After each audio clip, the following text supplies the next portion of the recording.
Hindi आशुलिपि dictation संकलन। Dictation क्रमांक 16 शब्द 344। स्टार्ट। मौसम विभाग की रिपोर्ट के अनुसार देश में चालू मानसून सत्र के दौरान बारिश सामान्य से औसतन कम होने से महाराष्ट्र, कर्नाटक, तेलंगाना, आंध्र प्रदेश, बिहार और पूर्वी उत्तर प्रदेश के कुछ भागों में खरीफ उत्पादन में भारी कमी की आशंका उत्पन्न हो गई है। अब दलहन और प्याज के दामों में वृद्धि के कारण खाद्यान्न उत्पादन घटने के कारण बाजार में गेहूं के साथ मोटे अनाज के दाम पिछले वर्ष की तुलना में अधिक हो गए हैं। कृषि मंत्रालय के अनुसार देश में खाद्यान्न उत्पादन कमजोर मानसून और बेमौसम बारिश के कारण फसल वर्ष में घटा हुआ है, जबकि एक साल पहले यह उत्पादन बढ़ा हुआ था।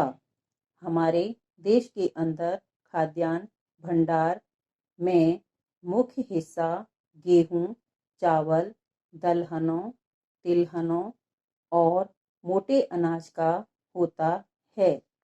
इनका उत्पादन घट रहा है। यही कहानी धान की रही है। ऐसा लगता है कि अब मानसून ही देश के वित्त मंत्री की भूमिका निभा रहा है।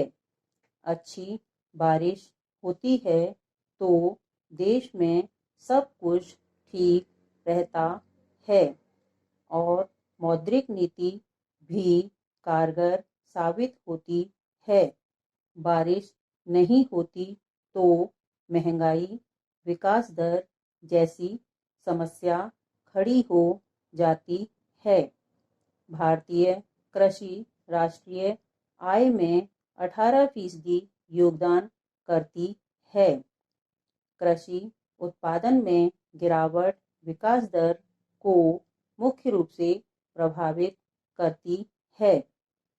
कृषि क्षेत्र की घटी हुई विकास दर न केवल खेती पर निर्भर है, यह विकास दर 14 करोड़ से अधिक परिवारों को प्रभावित करती है, बल्कि आम आदमी भी महंगाई से परेशान होता है। इसलिए अब कृषि से संबंधित जुड़ी समस्याओं के समाधान पर ध्यान देना जरूरी हो गया है। 4 चीजों पर तत्काल ध्यान देना होगा। 1. कृषि उत्पादकता बढ़ाने पर विचार किया जाए। 2. फसल बीमा आम किसान तक पहुँचे, इसका इंतजाम किया जाए। 3. संस्थागत ऋण किसानों के दरवाजे तक पहुँचे। और 4. कृषि क्षेत्र में सौर ऊर्जा के इस्तेमाल का लक्ष्य बनाया जाना चाहिए। सबको मिलकर कोशिश यह करनी होगी कि कृषि की मानसून पर निर्भरता लगातार कम हो।